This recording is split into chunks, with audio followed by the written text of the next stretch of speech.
Hello दोस्तों, मैं दीपक मसीह और एक नई वीडियो में मैं आप लोगों का हार्दिक स्वागत करता हूं। और सबसे पहले मैं क्षमा चाहता हूं क्योंकि बहुत दिनों के बाद मैं चैनल पर आया हूं। और इसके पीछे का कारण है कि मैं यहां पर एक बहुत बड़ा मीटिंग ऑर्गेनाइज कर रहा था जो सक्सेसफुली सफल हुआ। वो मीटिंग था 10 फरवरी से लेकर 12 फरवरी तक, और इसी की तैयारी के कारण मैं समय नहीं दे पाया था। लेकिन अब मैं रेगुलर वीडियो दूंगा। और आज का जो वीडियो है एक सवाल के साथ शुरू करने जा रहा हूं, और वह सवाल है आप लोगों से। अगर मैं आप लोगों को सवाल करूं कि आप में से कितने लोग स्वर्ग जाना चाहते हैं, तो मैं विश्वास करता हूं कि आप लोग में से सभी के सभी का एक ही जवाब होगा। हम सभी यीशु को इसीलिए विश्वास किए हैं क्योंकि हम स्वर्ग जाना चाहते हैं। लेकिन अगर मैं कहूं कि यह स्वर्ग जाने की जो कॉन्सेप्ट है वह शैतान की ओर से है, तो आप क्या कहेंगे? हमें धोखा नहीं खाना है क्योंकि शैतान बहुत ही चालाक है, और शैतान के पास यीशु का हर एक चीज़ का डुप्लीकेट है। हमें डुप्लीकेट और ओरिजिनल में फ़र्क करना सीखना पड़ेगा, उसे समझना पड़ेगा। तो चलिए देरी न करते हुए सीधे विषय पर हम लोग आते हैं। तो दोस्तों, बाइबल हमें बताती है लूसीफर जो स्वर्ग में उच्च पदस्थ एक स्वर्गदूत था, उसने स्वर्ग में बगावत किया था। वह स्वर्ग का सिंहासन लेना चाहता था, स्वर्ग में अपना अधिकार बनाना चाहता था। जैसे कि यशायाह की पुस्तक 14 अध्याय का 12 से 14 पद को पढ़े तो कुछ इस तरह से उसके बारे में दिया गया है। हे भोर के तारे, हे उषा काल के पुत्र, तू आकाश से कैसे नीचे गिरा? तू जिसने जाति जाति को निर्बल बना दिया, अब कैसे काट कर भूमि पर गिरा दिया गया है। परंतु तूने अपने मन में कहा था, मैं आकाश पर चढ़ूंगा, मैं परमेश्वर के तारों से भी ऊपर अपना सिंहासन स्थापित करूंगा। मैं दूर उत्तर दिशा के छोर पर सभा के पर्वत पर विराजूंगा। मैं बादलों से भी ऊंचे स्थान पर चढ़ूंगा, मैं सर्वोच्च परमेश्वर के तुल्य बनूंगा। तो परमेश्वर बनने की इच्छा कौन पाला था? लूसीफर। और इसका परिणाम क्या हुआ? स्वर्ग में युद्ध हुआ। तो दोस्तों, लूसीफर सबसे पहले स्वर्ग में झूठ बोला और स्वर्गदूतों को समझाने की कोशिश किया कि यह स्वर्ग हमारा है, इस पर अधिकार हमारा होना चाहिए, तभी हम परमेश्वर के तुल्य बन सकते हैं। और उसी कॉन्सेप्ट को लेकर इस पृथ्वी पर शैतान आता है और हमारे आदि माता पिता आदम और हवा के पास सेम कॉन्सेप्ट लेकर जाता है और उन्हें कन्विंस करता है। जैसा कि उत्पत्ति की पुस्तक 3 अध्याय में हम पाते हैं, लिखा है, यहोवा परमेश्वर ने जितने बनेले पशु बनाए थे उन सब में सर्प धूर्त था, और उसने स्त्री से कहा, क्या परमेश्वर ने सचमुच कहा है कि तुम इस वाटिका के किसी भी वृक्ष में से न खाना? स्त्री ने सर्प से कहा, वाटिका के वृक्षों के फल तो हम खा सकते हैं, परंतु उस वृक्ष के फल में से जो वाटिका के बीचों बीच है, परमेश्वर ने कहा है कि ना तो उसमें से खाना और ना उसे छूना, नहीं तो मर जाओगे। तब सर्प ने स्त्री से कहा, तुम निश्चय न मरोगे। परमेश्वर तो जानता है कि जिस दिन तुम उसमें से खाओगे तुम्हारी आंखें खुल जाएगी और तुम भले और बुरे का ज्ञान पाकर परमेश्वर के समान हो जाओगे। तो यहाँ पर परमेश्वर के समान हो जाने के मतलब है परमेश्वर के जगह अपने को रखना, और परमेश्वर का जो घर है जिसे स्वर्ग बोला जाता है उस पर अपना अधिकार करना। और यह कॉन्सेप्ट शैतान का है, और शैतान उस जगह को दखल करना चाहता था, और अभी भी उसकी लालसा नहीं मरी है, और वह अधिक से अधिक लोगों को अपने दल में मिलाकर फाइनली वो एक बार फिर से ट्राई करने की कोशिश कर रहा है। दोस्तों, परमेश्वर हमें जो कुछ दिया है हमें उसी में संतुष्ट रहना चाहिए। उससे अधिक जो हमारा नहीं है उसे पाने की इच्छा शैतान की ओर हमें लेकर जाता है। परमेश्वर ने आदम और हव्वा को इस पृथ्वी का अधिकार दिया था, सिर्फ एक पेड़ को अपने अधिकार में रखा था, और आदम और हव्वा ने परमेश्वर के अधिकार को जब लेने की कोशिश किया तो उसके सारे अधिकार उनसे छिन गए। गीत संहिता 115 का 16 पद में लिखा है, स्वर्ग तो यहोवा का स्वर्ग है, परंतु पृथ्वी उसने मनुष्यों को दी है। तो दोस्तों, स्वर्ग यहोवा का है, उसे लेने की कोशिश मत कीजिए। परमेश्वर ने पृथ्वी हमें दिया है। अब आपका तर्क होगा कि यीशु ने खुद बहुत सारे पैराबल के माध्यम से समझाने की कोशिश किया कि स्वर्ग का राज कैसा होगा। और मैं यहाँ पर आप लोगों से बोल रहा हूँ कि स्वर्ग हमारा नहीं है, वो परमेश्वर का है, हमारे लिए पृथ्वी दिया गया है। चलिए यीशु की बातों को भी थोड़ा सा हम लोग देख लेते हैं। जैसा कि मत्ती 4:17 में यीशु बोलता है, उस समय से यीशु ने यह प्रचार करना और कहना आरंभ किया, मन फिराओ क्योंकि स्वर्ग का राज निकट आ गया है। अब यहाँ पर स्वर्ग का राज के बारे में बताया जा रहा है। आगे अगर हम लोग 10 अध्याय में जाते हैं, जब यीशु अपने शिष्यों को ट्रेनिंग देकर प्रचार करने के लिए भेजता है, तो वहाँ पर भी यीशु ने एक ही बात कहा। जैसा कि यहाँ पर अगर हम लोग 5 पद से पढ़ें तो लिखा है, इन 12 को यीशु ने यह निर्देश देकर भेजा, गैर यहूदियों के पास न जाना और न सामरियों के किसी नगर में प्रवेश करना, इसकी अपेक्षा इजराइल के घराने की खोई भेड़ों के पास जाना, और जाते हुए तुम प्रचार करके कहना, स्वर्ग का राज निकट आ गया है। अब यहाँ पर स्वर्ग का राज के बारे में बताया जा रहा है, स्वर्ग की बात नहीं बोली जा रही है, स्वर्ग का राज। दोस्तों, जिस तरह से भारत देश बहुत सारे स्टेट से बनकर, यानी 29 स्टेट को मिलाकर भारत देश बनता है, और इस पूरे देश का एक ही प्राइम मिनिस्टर है जो वर्तमान में नरेंद्र मोदी है। तो भारत देश में 29 जो स्टेट है, सभी के सभी भारत देश के टेरिटरी के अंदर आते हैं। उसी तरह से स्वर्ग का राज का मतलब है कि परमेश्वर का राज का टेरिटरी में आना। जैसा कि परमेश्वर का राज्य का जो टेरिटरी के बारे में निर्गमन की पुस्तक 20 अध्याय का 11 पद में दिया गया है, क्योंकि यहोवा ने 6 दिन में आकाश और पृथ्वी और समुद्र जो कुछ उसमें है सबको बनाया। तो यहाँ पर आकाश, पृथ्वी, समुद्र यानी गैलेक्सी, ये सारे स्वर्ग के राज के टेरिटरी में आते हैं। उसी तरह से दोस्तों, यह पृथ्वी भी स्वर्ग के राज के टेरिटरी में आता था, यानी पाप में पड़ने से पहले ये पृथ्वी स्वर्ग ही थी।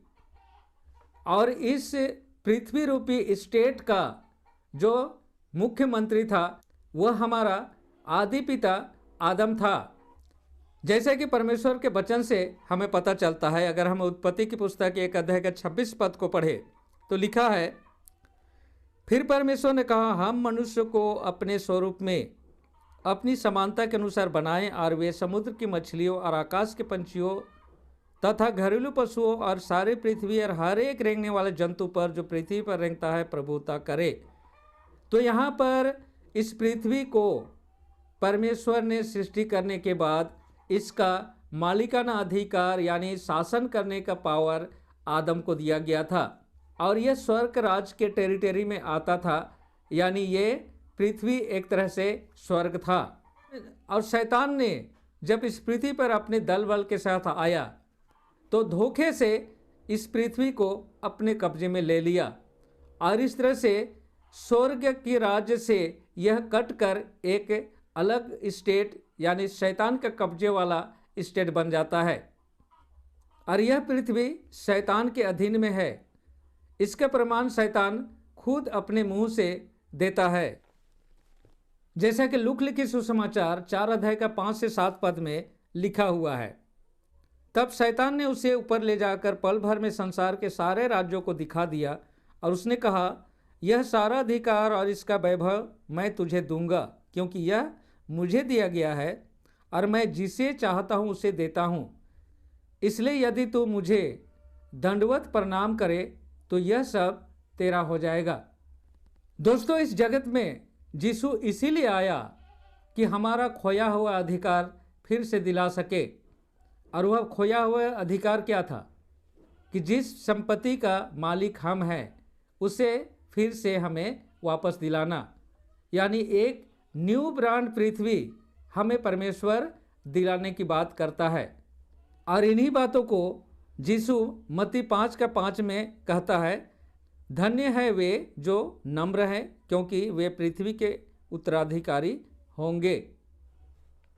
तो दोस्तों, स्वर्ग की राज्य का मतलब है कि स्वर्ग के टेरिटरी में आने वाले वे राज्य और वहाँ रहने वाले निवासी स्वर्ग के राज्य के निवासी कहे जाते हैं। तो जो हमारी पृथ्वी एक समय स्वर्ग के राज्य की टेरिटरी में आती थी, जिसे शैतान धोखे से अपने कब्जे में कर लिया था, उसे फिर से रिस्टोर कर देने के बाद यही पृथ्वी स्वर्ग हो जाएगी। अब आपका तर्क होगा यूहन्ना की पुस्तक 14 अध्याय का 1 से 3 पदों पर, जहाँ पर यीशु वादा करता है, प्रोमिस करता है कि वो हमारे लिए रहने का स्थान तैयार करने जा रहा है। तो वो कहाँ होगा? और यहाँ पर अगर हम लोग पढ़े तो लिखा है, तुम्हारा हृदय व्याकुल ना हो, परमेश्वर पर विश्वास रखो और मुझ पर भी विश्वास रखो। मेरे पिता के घर में रहने के बहुत से स्थान है, यदि ना होते तो मैं तुमसे कह देता, क्योंकि मैं तुम्हारे लिए जगह तैयार करने जाता हूँ। और यदि मैं जाकर तुम्हारे लिए जगह तैयार करूँ तो फिर आकर तुम्हें अपने यहाँ ले जाऊँगा कि जहाँ मैं हूँ वहाँ तुम भी रहो। अब ये कौन सी जगह है? अगर हमें स्वर्ग जाना ही नहीं है तो ये कौन सी जगह है जहाँ रहने की बात यीशु करता है? और यहाँ पर हमें क्यों जाना है? इन सारे विषय को भी समझने की जरूरत है दोस्तों। सबसे पहली बात कि यह पृथ्वी को परमेश्वर ने बहुत ही खूबसूरत बनाया था जब ये स्वर्ग के राज्य के टेरिटरी में आता था और उस समय स्वर्ग के राज्य के कंट्रोल में था। लेकिन धोखे से शैतान ने इसे अपने कब्जे में कर लिया और इसे बदमाशों का अड्डा बना दिया। जिस तरह से इस पृथ्वी के बारे में अगर हम लोग स्टेटमेंट देखें, जैसा कि प्रकाशित वाक्य की पुस्तक 18 अध्याय में अगर हम जाएं तो कुछ इस तरह से इस पृथ्वी के बारे में बताया गया है। इसके पश्चात मैंने एक और स्वर्गदूत को स्वर्ग से उतरते देखा, जिसे बड़ा अधिकार प्राप्त था। उसके तेज से पृथ्वी प्रकाशित हो उठी। उसने उस स्वर से पुकार कर कहा, गिर पड़ी महानगरी बाबुल, गिर पड़ी, वह दुष्ट आत्माओं का निवास और सब प्रकार की अशुद्ध आत्माओं का अड्डा और प्रत्येक अशुद्ध तथा घृणित पक्षी का अड्डा बन गई है। यानी यह पृथ्वी इतनी गंदी हो गई है कि इसे अब सुधारना नामुमकिन है, और इसीलिए इस पृथ्वी को पूरी तरह से नया बनाने की काम परमेश्वर ने अपने हाथों में लिया है, जिसका प्रमाण हमें यशायाह की पुस्तक 65 अध्याय के 17 पद में मिलता है, जहाँ पर परमेश्वर कहता है कि देखो मैं एक नई पृथ्वी सृष्टि करने पर हूँ, यानी ब्रांड न्यू पृथ्वी। लेकिन वह पृथ्वी उसी के फाउंडेशन पर बनेगी जो पहले की पृथ्वी थी। इसका मतलब हुआ दोस्तों कि इस पृथ्वी को तोड़कर नया बनाया जाएगा, यानी रिस्टोर किया जाएगा। और इसी बात को यशायाह के पुस्तक 24 अध्याय के 1 पद में परमेश्वर कहता है कि मैं इस पृथ्वी को तोड़ दूंगा, सुनसान कर दूंगा, इसको उलट पलट कर दूंगा। अब यहाँ पर सवाल उठता है कि जब इस पृथ्वी को तोड़कर नया बनाने की जो प्रक्रिया जब चालू की जाएगी, तब यहाँ जो रहने वाले हैं उनको कहीं ना कहीं तो शिफ्ट किया जाएगा, कहीं ना कहीं टेम्प्रोरी रखने की जगह तो बनानी पड़ेगी। और इसी प्रक्रिया में यूहन्ना 14 का 1 से 3 पद आता है दोस्तों, जहाँ पर यीशु प्रोमिस करता है कि वह हमारे रहने की एक जगह तैयार करने गया है। वहाँ पर हम सिर्फ 1000 साल के लिए जाएंगे, हमेशा के लिए नहीं। 1000 साल के बाद हम फिर से ब्रांड न्यू पृथ्वी पर आकर घर बसाएंगे, और जिसके बारे में यशायाह की पुस्तक 65 अध्याय में ऑलरेडी इसका वर्णन हम पाते हैं। यहाँ पर अगर हम पढ़ें 17 पद से तो लिखा है, क्योंकि देखो मैं नया आकाश और नई पृथ्वी को सृजता हूँ, और पहली बातें स्मरण नहीं की जाएगी अथवा सोच विचार में भी न आएगी, परंतु जो मैं सृजने पर हूँ उसमें सर्वदा के लिए आनंदित और हर्षित हो। क्योंकि देखो मैं यरूशलेम को आनंद का और उसकी प्रजा को हर्ष का कारण होने के लिए सृजूंगा। मैं यरूशलेम के कारण आनंदित और अपनी प्रजा के कारण हर्षित होऊंगा। उसमें रोने का और शब्द और चिल्लाने की आवाज़ फिर कभी सुनाई न पड़ेगी। और 21 पद से पढ़े तो लिखा है, वे घर बनाकर उसमें रहेंगे, वे दाख की बारियाँ लगाकर उसके फल खाएंगे। ऐसा नहीं होगा कि वे बनाएं और कोई दूसरा आकर रहे, वे लगाए दूसरा आकर खाए, क्योंकि मेरी प्रजा की आयु वृक्षों के समान लंबी होगी और मेरे चुने हुए अपने हाथों के कामों का पूरा पूरा लाभ उठाएंगे। 24 और 25 पद में लिखा है, तब ऐसा होगा कि उनके पुकारने से पहले ही मैं उत्तर दूंगा और उसके मांगते ही मैं सुन लूँगा। भेड़िया और मेमना एक साथ चरेंगे और सिंह बैल के समान भूसा खाएगा और सर्प का आहार मिट्टी ही रहेगा। मेरे संपूर्ण पवित्र पर्वत पर न तो कोई किसी को दुख देगा न ही हानि पहुंचाएगा। तो दोस्तों यही ब्रांड न्यू पृथ्वी है जो हमें दिया जाएगा, और इसी बात को गीत संगीता की पुस्तक 115 का 16 पद में कहा गया है कि स्वर्ग परमेश्वर का है और पृथ्वी मनुष्यों को दिया गया है। लेकिन इस पृथ्वी को ब्रांड न्यू बनाने की प्रक्रिया में हमें एक जगह शिफ्ट किया जाएगा, और जिसके बारे में यूहन्ना की पुस्तक 14 अध्याय में दिया गया है। तो दोस्तों, स्वर्ग हमेशा से परमेश्वर का घर रहा है, लेकिन हमारे रहने के लिए एक टेम्प्रोरी जगह जिसे होली सिटी न्यू जेरूशलेम बताया गया है, एक बड़ा सिटी हमारे लिए परमेश्वर बना रहा है। जैसा कि इब्रानियों की पुस्तक 11 अध्याय का 8 से 10 पद को पढ़े तो कुछ इस तरह से लिखा हुआ है।